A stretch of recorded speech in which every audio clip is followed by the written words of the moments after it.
Osteoporosis. La osteoporosis es una enfermedad esquelética sistemática caracterizada por una disminución de la densidad mineral ósea y el deterioro de la microarquitectura ósea, lo que conlleva un aumento del riesgo de fracturas.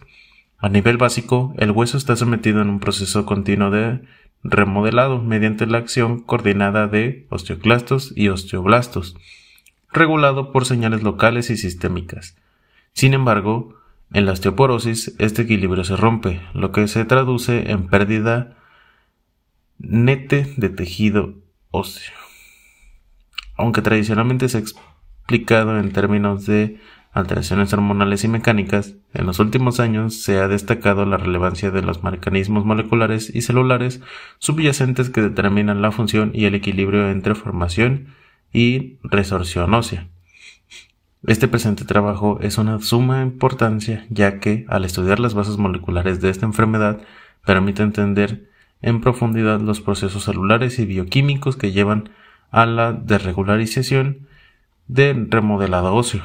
Este enfoque abre una puerta al desarrollo de terapias dirigidas que modulan de manera específica las vías moleculares implicadas. Visión general de los aspectos moleculares del tejido óseo.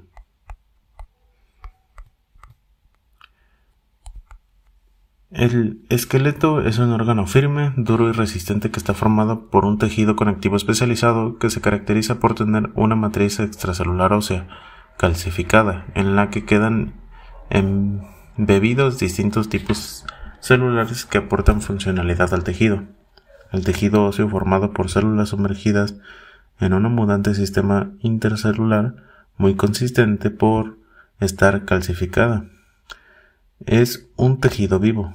En él tienen lugar todos los procesos característicos de la materia viviente, es decir, principalmente la absorción de material nutritivo y la eliminación de los productos de desecho.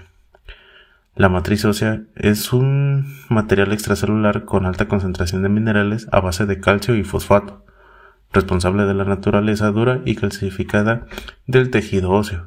Las principales células encontradas en el tejido óseo son los osteoblastos, los osteoclastos y los osteocitos. Estas células actúan en el mantenimiento de la homeostasis ósea, y su función incluye la producción de matriz ósea. De forma general, se pueden atribuir 4 funciones básicas a los huesos. Por un lado, tienen lo que es la función estructural, proporcionando el soporte interno del cuerpo y protegiendo los órganos vitales. También tenemos lo que sería en papel de la función locomotora, que da como resultado la interacción de los huesos con los músculos y las articulaciones. También tenemos la que se encarga de la reproducción de ciertos componentes esenciales para la diferenciación y supervivencia de las células madre hematopoyéticas. Y finalmente lo que sería los huesos que, son importantes como almacén de calcio y de fosfato. Tanto en el depósito de estos como su movilización contribuyen al mantenimiento de la homeostasis mineral. De un tiempo para esta parte, los avances en el conocimiento de la biología ósea sugieren que el hueso puede ser considerado también como un gran órgano endocrino, capaz de participar en la regularización de diferentes procesos fisiológicos como el metabolismo energético o la reproducción. El hueso es un tejido tremendamente dinámico. Su estructura y su función van cambiando desde el nacimiento hasta la consolidación de la edad adulta. Además, el hueso tiene la capacidad de cambiar para adaptarse a nuevas demandas funcionales que al día a día pueden plantearse el individuo. Bien, hablaremos lo que son las células, en este caso los osteoclastos. Estos son derivados de los monocitos, los cuales tienen la responsabilidad de realizar la resorción ósea durante el crecimiento y la remodelación ósea. Los osteoclastos son polimórficos, multinucleados y más grandes que los osteoblastos y que los osteocitos. Estos son encontrados generalmente en las lagunas de Hopkins, que son el lugar de la resorción ósea. Debido a que hay una alta demanda metabólica en estas células, existen varias mitocondrias en su citoplasma. Así también existen numerosas vacuolas que contienen enzimas fosfatadas ácida que facilitan la resorción ósea. Los osteoblastos son verdaderos mesenquimales diferenciados de las células osteoprogenitoras, las cuales son estimuladas por la proteína morfogénica ósea juntos antes de que comience la formación del hueso. Los osteoblastos son células mononucleares, cúbicas y de tinción basófila, las cuales se encuentran en la superficie del desarrollo del hueso durante el crecimiento o la remodelación. Estos secretan y facilitan la mineralización de la matriz osteoide. Los osteocitos, para describirlos, los osteoblastos quedan atrapados en la matriz ósea que ellos mismos producen y como consecuencia se diferencian los osteocitos. Estas son células que mantienen la proyección citoplasmática, lo cual resulta a varias comunicaciones con los osteocitos y osteoblastos adyacentes. A diferencia de los condrocitos, los estereocitos no sufren división celular ni producen nueva matriz. Estas células son elípticas, ligeramente con tinción basófila y contienen un núcleo ovalado con notables menores orgánulos que los osteoblastos. Seguimos hablando sobre lo que sería la matriz ósea. Esta posee dos partes, siendo en cada una representada por la mitad de su peso total, la proporción inorgánica y la orgánica. La inorgánica está formada principalmente por iones de fosfato y calcio, que forman cristales con estructuras hidroxipáticas. Otros iones también son encontrados en menor cantidad, como el bicarbonato, el magnesio, el potasio, sodio y citrato. Para continuar hablando, la porción orgánica de la matriz está formada principalmente por fibras de colágeno tipo 1, que también son pequeñas cantidades de proteoglicanos y glicoproteínas. Periósteos. Estos son una capa de fibras colagenadas que se encuentran en la superficie más externa del hueso. Están ancladas por las fibras de Sherpik, que son fibras de colágeno, y se encuentran a lo largo de la cara externa, a excepción de las carillas articulares del hueso y lugares donde se insertan ligamentos y tendones. Cuentan con alrededor de 2 o 3 capas de osteoblastos, ocupando un espacio entre el periósteo visceral y la matriz ósea recién reproducida. El periósteo está activamente involucrado en este reparo de fracturas. Endostio. El endostio produce más células osteoprogenitoras y osteoclastos, los cuales facilitan la remodelación ósea. Los osteoblastos del endostio son planos y están rodeados por colágeno de tipo 3. Este se extiende a lo largo de la superficie interna del hueso, teniendo proyecciones incluso en los canales de Hauvers. Tipos de osificación. La formación de tejido óseo puede ocurrir por medio de dos procesos biológicos diferentes: osificación intramembranosa, que se da en el interior de la membrana de tejido conectivo, en un local conocido como centro de osificación primaria. Este se inicia con la diferenciación de las células mesenquimales en los osteoblastos, que sintetiza una matriz no mineralizada llamada osteoide. Cuando el osteoide es mineralizado, involucra al grupo de osteoblastos que lo formó e induce la diferenciación en osteocitos, numerosos centros de osificación que desarrollan y acaban para sustituir la membrana del tejido conectivo, dando origen al tejido óseo. También tenemos lo que sería la osificación endocondral. Se da sobre un molde de cartílago y hialino. Este molde posee forma semejante al hueso que ocupará dicha posición, sin embargo, con menores dimensiones. La primera etapa está caracterizada por modificaciones en el tejido cartilaginoso, con hipertrofia en los condrocitos, reducción de la cantidad de matriz cartilaginosa, que enseguida es mineralizada, con muerte de los condrocitos, generando cavidades en las células donde ellos estaban situados. En la segunda etapa, estas cavidades están ocupadas por capilares sanguíneos y células osteogénicas, originadas del tejido conectivo adyacente. Los osteoblastos entonces forman la matriz ósea sobre la matriz cartilaginosa calcificada. Comencemos por la estructura. El tejido óseo esponjoso está constituido por trabéculas, que encierran médula ósea y vasos sanguíneos. Es la porción interna y contribuye a que el hueso sea más ligero. El tejido óseo compacto tiene como unidades funcionales los sistemas de Havers u osteonas. Estos contienen un canal central, rodeado por laminillas concéntricas. Los osteocitos se observan en las lagunas entre las osteonas. Su estructura es mucho más densa y pesada. El tejido óseo primario es el primer tipo en surgir. Posee mayor cantidad de fibras colágenas, desorganizadas y menor mineralización. El tejido óseo secundario es el más frecuente en adultos. Este está caracterizado por fibras colágenas organizadas en laminillas paralelas. Este sistema de láminas concéntricas que rodean canales vasculares es el conocido como sistema de Havers u osteona. Remodelación ósea. El hueso participa en la remodelación ósea a través de interacciones complejas. Durante este proceso, el número y función de osteoblastos y osteoclastos mantienen un equilibrio dinámico con el microambiente. Si este microambiente es anormal, pueden producirse enfermedades como lo es la osteoporosis. La formación y mantenimiento del hueso están regulados por diversos factores de crecimiento y moléculas que coordinan la actividad de osteoblastos y osteoclastos. Entre los principales encontramos TGF-beta, BMP y FGF. Número 1. Factor de crecimiento transformante, beta. El TGF-beta es una familia de proteínas con múltiples isoformas, beta 1, beta 2 y beta 3. Regula la proliferación, diferenciación y formación de osteoblastos y condrocitos, actuando además como inhibición de osteoclastos.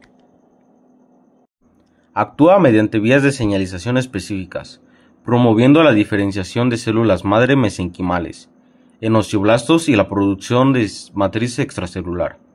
Su efecto es dosis dependiente, concentraciones bajas que favorecen la formación ósea, mientras que niveles altos pueden inhibir la actividad osteoblástica.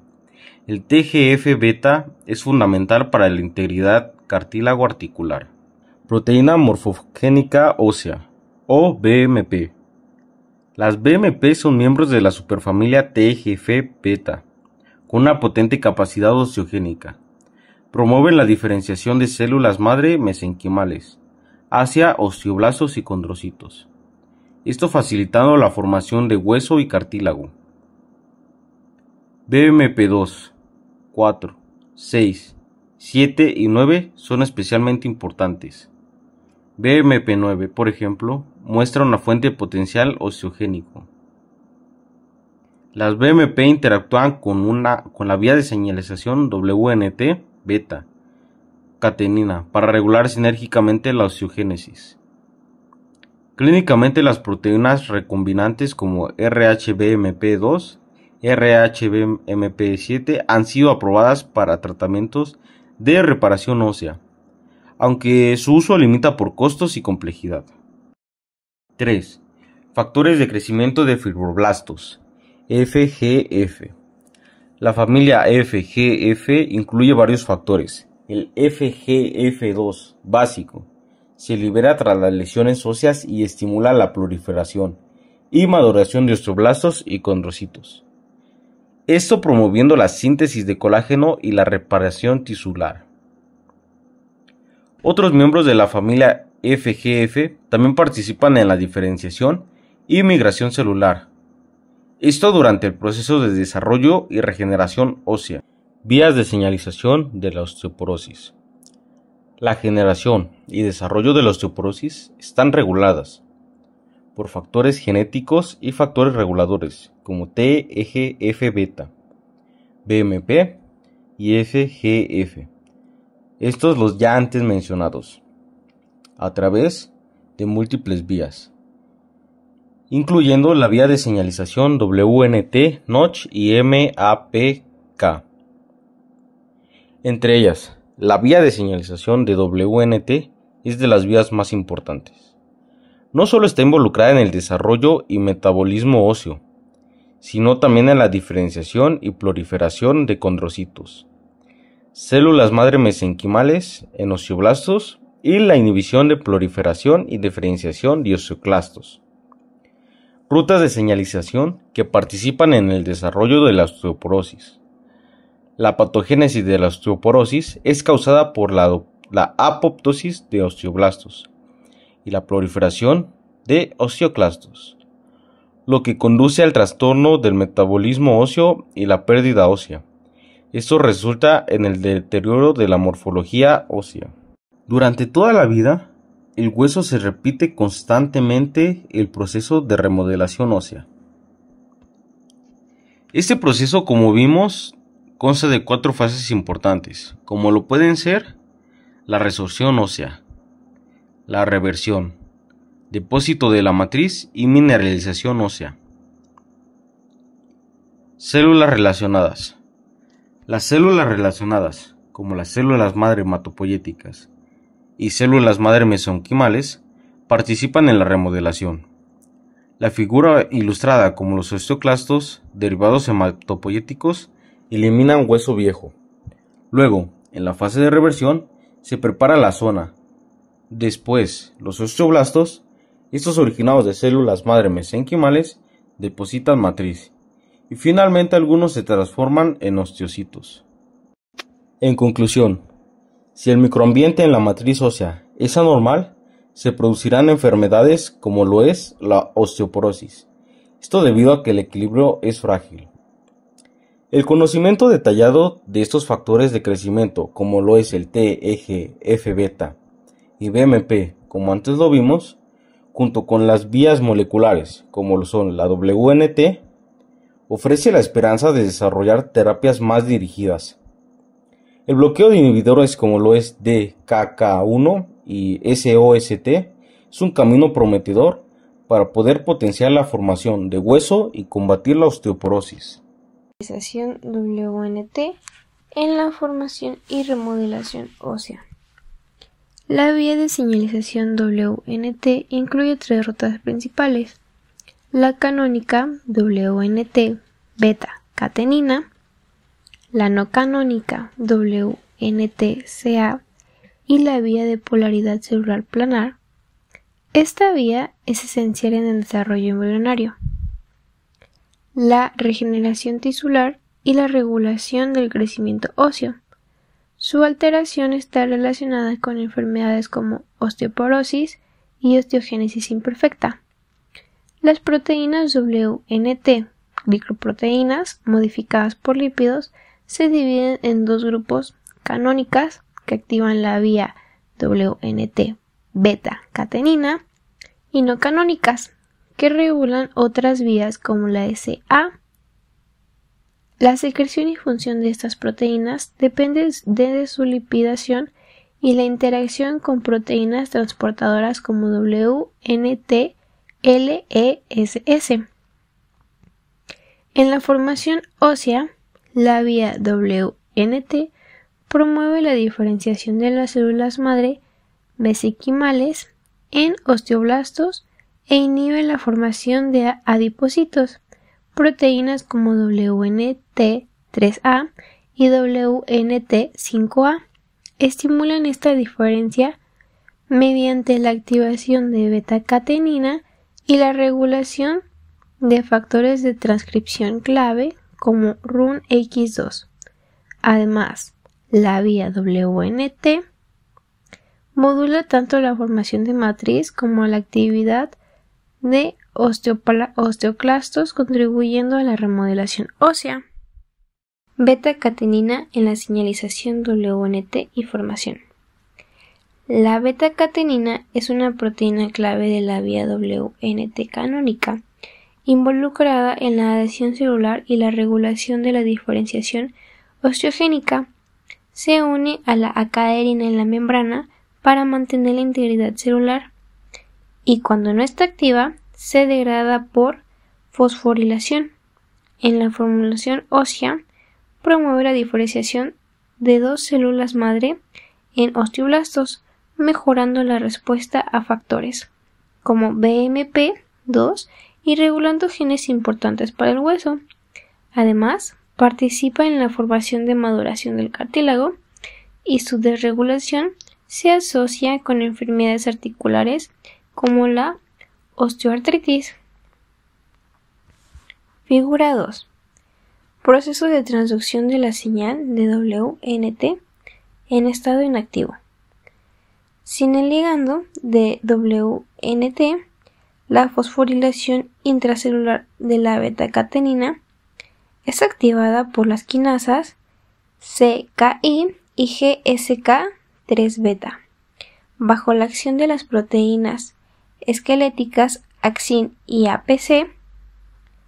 Tras fosforilación, la beta-catenina se combina con beta-TRCP, lo que produce ubiquitinación y degradación debido a bajo nivel de beta-catenina en el núcleo del inhibidor de la transcripción.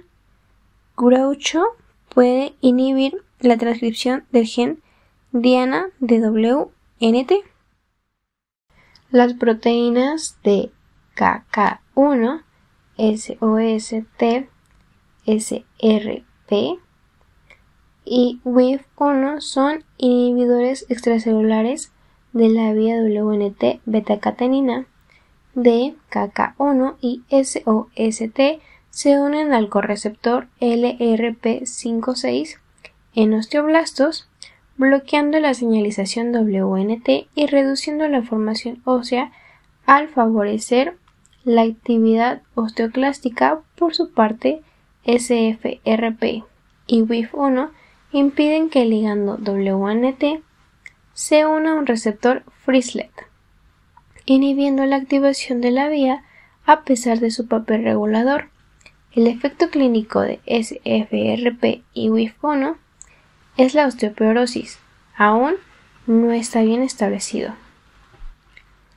La activación de la vía WNT requiere la unión del ligando WNT a Frislet y LRP56, lo que conduce a la estabilización y acumulación de beta-catenina. Esta se trasloca al núcleo, reemplaza a inhibidores como Groucho y activa genes relacionados con la proliferación y diferenciación ósea, como RUNX2, OSX y ciclina D1. La acumulación citoplasmática de beta-catenina es por tanto esencial para la activación de esta vía osteogénica. Figura 3. Proceso de transducción en la señal WNT en estado activo. En presencia de una señal WNT, el ligando WNT se une al receptor Frislet y al correceptor LRP56 en la superficie de la membrana celular, induciendo la fosforilación de DVL a través del CKI. Esto inhibe la actividad de GSK3-beta y la beta-catenina se acumulan en el núcleo. De esta manera se activa la transcripción de genes diana medida por LEF-TCF. Rol de la señalización WNT en la diferenciación ósea. La señalización WNT cumple un papel crucial en la regulación de la diferenciación osteoblástica y la homeostasis ósea. En particular, la beta-catenina es una proteína central de la vía WNT canónica, ubicada en el cromosoma 3p22 p21.3. Esta proteína multifuncional de 88 kDa actúa tanto como reguladora de la transcripción genética como en la adhesión célula al interactuar con E-caderina. Cuando la vía WNT está activa, la beta-catenina evita su degradación y se acumula en el citoplasma para translocarse al núcleo, donde regula genes asociados con la osteogénesis como RUNX2 y OSX.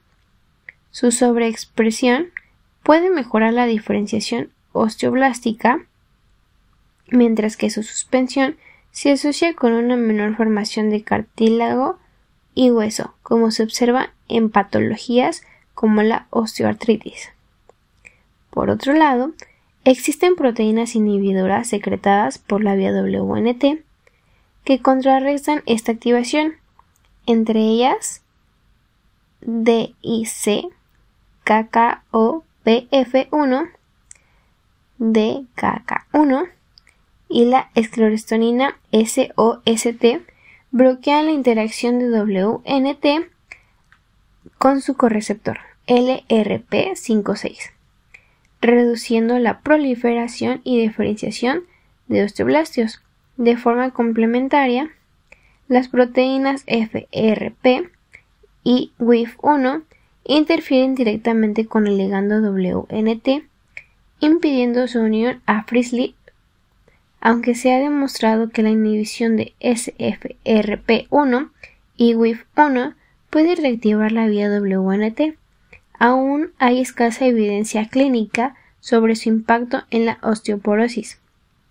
En cuanto a las vías no canónicas, la vía WNT-CA regula la concentración intracelular del calcio y se activa principalmente por WNT5A y WNT11. Estos ligandos estimulan la señalización a través de proteínas G y DVL, activando la fosfolipasa C y promoviendo la liberación de IP3 y DAG. Esto eleva el CA intracelular, activando células como PKC, CAMKII y calcineurina, que a su vez regulan factores de transcripción como NFAT. Esta vía no solo promueve la diferenciación osteogénica. En condiciones inflamatorias, sino que también pueden antagonizar la vía canónica, estableciendo un equilibrio dinámico en la formación ósea. Finalmente, la vía WNT-PCP, polaridad celular plana, participa en la organización tisular y la migración celular, activada también por WNT5A y WNT11. Esta vía puede inducir cambios de citoesqueleto a través de ROC o promover la transcripción genética mediante RAC1, JNK. En contexto óseo, WNT5A activa JNK y estimula la diferenciación de células madre mesenquiminales bajo estímulos mecánicos, además de inducir la expresión de RANK en precursores de osteoclastos, facilitando el acoplamiento entre formación y resolución. En conjunto, estas vías de señalización regulan de forma precisa los procesos celulares implicados en la formación, mantenimiento y remodelación de tejido óseo, siendo blancos potenciales para futuras estrategias terapéuticas en enfermedades como la osteoporosis.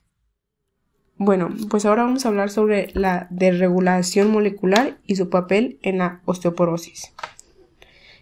Vamos a empezar diciendo que los estrógenos normalmente regulan la actividad de los osteoclastos, que como ya hemos dicho son las células que degradan los huesos. Cuando disminuyen, como por ejemplo en la menopausia, los niveles de estrógeno y los osteoblastos aumentan la producción de RANKL y disminuyen la de OPG. La RNKL activa los osteoclastos y promueve la resorción ósea, y la OPG es un inhibidor natural de la RANKL. Y cuando baja su nivel, pues no hay freno para los osteoclastos. Entonces, pues el resultado de esto es que se pierde más hueso del que se forma. Entonces también hablaremos sobre el aumento de la esclerostina, que con la edad inhibe la formación ósea. Lo que quiere decir que la esclerostina es una proteína producida por los osteocitos. Y su función principal es inhibir la actividad de los osteoclastos. Entonces, con la edad va aumentando la producción de la esclerostina, lo que reduce la formación del nuevo tejido óseo. Esto puede agravar aún más con la pérdida ósea, ya que pues no se recompensa la resorción. La disminución de la señal WNT lleva a menos osteoblastos y lo que quiere decir que lleva a un hueso más frágil. La vía WNT beta-catenina, como ya lo hemos hablado anteriormente, es esencial para el desarrollo y pues la supervivencia de los osteoblastos, ya que en personas mayores es menos activa y ya debido a factores como por ejemplo el aumento de inhibidores y la esclerostina. Esta inhibición lleva a menor formación de osteoblastos, la disminución en la producción de matriz ósea y mayor fragilidad ósea, o sea, son más susceptibles a más cosas con la edad. Entonces, esta susceptibilidad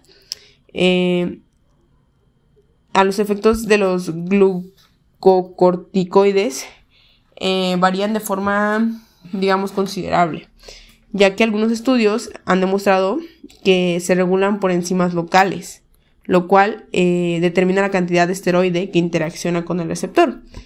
Este tipo de regulación pre-receptor no es exclusiva de los glucocorticoides, los andrógenos y los estrógenos.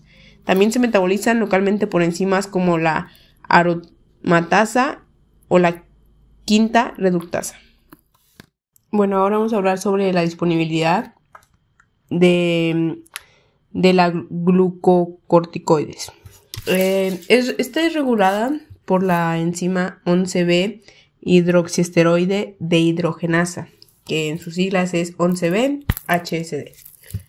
Sus dos isoenzimas, la 11B-HCD1 y 11B-HC2, catalizan la interconversión del glucocorticoide entre su forma activa, que es el cortisol, y su forma inactiva, que es la cortisona. El cortisol es la principal hormona que tiene la misma afinidad por el receptor de mineralcorticoides que la aldosterona, principal hormona mineralcorticoide, pero la concentración tisular de cortisol es mucho mayor que la de la aldosterona. Para que el cortisol no actúe como mineralcorticoide, es inactivado localmente por la enzima 11B-HC2, siendo esta su función principal en todos los tejidos diana de los mineralcorticoides. También hablemos que en el hueso, el receptor del glucocorticoides es el receptor de esteroides, que la lisoenzima 11B-HSD1 es la forma que predomina en el hueso, en los osteoblastos y en los osteoclastos, y cataliza la generación de glucocorticoide en su forma activa. Como consecuencia de ello, se podría ver afectada la proliferación y diferenciación osteoblástica. Variaciones en la expresión y la actividad de esta enzima podrían explicar la distinta susceptibilidad individual en la osteoporosis esteroidea. Estudios en personas sanas han demostrado que la actividad endógena de la enzima 11B-HSD1 se correlaciona con los marcadores de formación ósea en respuesta al tratamiento con prednisolona. Bien, ahora sus efectos sobre la apóstosis de osteoblastos y osteocitos. Hablaremos que otro mecanismo por el que los glucocorticoides pueden afectar la proliferación y función celular de los osteoblastos es a través del control de la muerte celular programada o llamada apoptosis. Diversos estudios han demostrado que los glucocorticoides producen una disminución del número de osteoblastos maduros y de osteocitos mediante la apoptosis. En pacientes tratados con prednisona de forma crónica, se ha identificado aproximadamente un 30% de osteoblastos apópticos y un 5% de osteocitos apópticos mediante túnel. Sin embargo, en los pacientes de control no se observó ninguna célula apóptica. Resultados similar se han obtenido en estudios utilizando conejos, ratones o ratas. De acuerdo con ello, la disminución de la formación ósea secundaria a la exposición a dosis suprafisiológicas de glucocorticoides pueden ser debida, al menos en parte, al aumento de la apoptosis de osteoblastos y osteocitos. En los osteocitos desempeñan un papel esencial en la respuesta a la carga mecánica y en el inicio de remodelado en lugares concretos dentro del hueso, ya que se postula que el aumento de la apoptosis de los osteocitos podría alterar la calidad del hueso y reducir la resistencia ósea, independientemente de la DMO. Así, la acción de los glucocorticoides sobre el osteocito podría explicar más o menos la pérdida desproporcionada de resistencia ósea y también el aumento de fracturas en relación a la DMO. Hablamos sobre los efectos sobre la apoptosis de osteoblastos y osteocitos. Ahora vamos a hablar sobre los efectos sobre la adipogénesis. Previamente hemos denominado las células madres mesenquimales. Hemos dicho que generan osteoblastos. Estas células son multipotentes, ya que son capaces de diferenciarse a otros tipos celulares de la estripe mesodérmica. En pacientes expuestos a dosis suprafisiológicas de glucocorticoides, tanto en origen exógeno como en endógeno, en el caso de la enfermedad de Cushing, se ha observado que hay un aumento del contenido graso de la médula ósea. Otro posible mecanismo que explicaría la disminución del POL total de células osteoblásticas en la osteoporosis esteroidea es la diferencia de las células madres mesenquimales a las células grasas, como resultado del aumento de la actividad del factor de transcripción PPARG-2. Este factor de transcripción no solo induce la diferenciación de adipocitos, sino que también frena la diferenciación a células osteoblásticas de las células madre mesenquimales. En la actualidad, se ha discutido si de hecho existe una relación inversa entre la cantidad de adipocitos y la de osteoblastos en la médula ósea, lo que le permitiría explicar el aumento de tejido adiposo en la médula ósea en otras entidades como la osteoporosis senil. Influencia genética y epigenética en la osteoporosis. La osteoporosis es una enfermedad ósea metabólica caracterizada por la disminución de la masa ósea y el deterioro de la microarquitectura del tejido óseo, lo que incrementa la fragilidad del hueso y el riesgo de fracturas. Aunque tradicionalmente se ha asociado a factores hormonales, nutricionales y ambientales, en las últimas décadas se ha reconocido que los factores genéticos y epigenéticos juegan un papel central en su etiopatogenia. Se estima que entre el 60 y el 80% de la variación de la densidad mineral ósea está determinada por factores genéticos heredables. Diversos genes regulan los procesos de formación y resorción ósea. La alteración en la expresión o función de genes como LRP5, RANK y SOST puede alterar y afectar directamente el equilibrio entre la actividad de los osteoblastos, que son los formadores de los huesos, y los osteoclastos, que son los resorbedores, provocando una remodelación ósea inadecuada. Estos genes participan en rutas de señalización clave como la vía WNT beta-catenina o el eje RANK, RANKL y OPG, cuya disfunción está relacionada con la aparición precoz o progresiva de la osteoporosis. Además de la herencia genética, los mecanismos epigenéticos como la metilación del ADN, modificaciones en histonas y regulación por microARNs permiten una modulación dinámica y reversible de la expresión génica sin alterar las secuencias del ADN. Estas modificaciones son sensibles a factores externos como la dieta, el envejecimiento, el estrés oxidativo o los cambios hormonales. Ahora les hablaré sobre la nutrición y su impacto en la osteoporosis. La osteoporosis es una enfermedad de alta prevalencia y relevancia clínica en México. Se estima que 1 de cada 12 mujeres y 1 de cada 20 hombres mayores de 50 años sufrirán una fractura de cadera en algún momento de su vida, lo que refleja la magnitud del problema de salud pública asociado al deterioro de la masa ósea. Su origen es multifactorial y depende de factores no modificables como la carga genética y factores modificables, entre los cuales está la nutrición, que juega un papel central. Durante la adultez, especialmente en la transición menopáusica, ocurre una pérdida acelerada del hueso debido a la disminución de estrógenos. Esta etapa representa un periodo crítico donde la intervención mediante nutrición adecuada, ejercicio físico y la eliminación de alcohol y tabaco puede contribuir significativamente al mantenimiento de la salud ósea y la prevención de fracturas. Dentro de los nutrientes más estudiados se encuentra el calcio y la vitamina D, que son esenciales para la formación de la matriz ósea y el equilibrio del metabolismo mineral.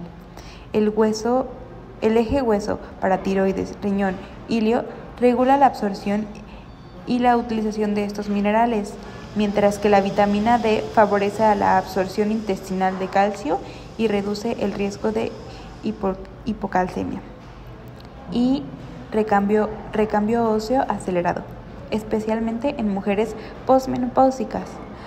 Aunque su suplementación mejora la densidad mineral ósea y disminuye el riesgo de caídas, no se ha demostrado una reducción consistente en el riesgo de fracturas. Los lácteos, pescados y alimentos fortificados representan las principales fuentes alimentarias de estos nutrientes. Además del calcio, otros minerales influyen en la calidad del hueso. El magnesio, que constituye el 50 y 60% del contenido mineral óseo, participa en la mineralización y en el funcionamiento de los osteoclastos. Su deficiencia incrementa la fragilidad ósea y el riesgo de fracturas en mujeres posmenopáusicas.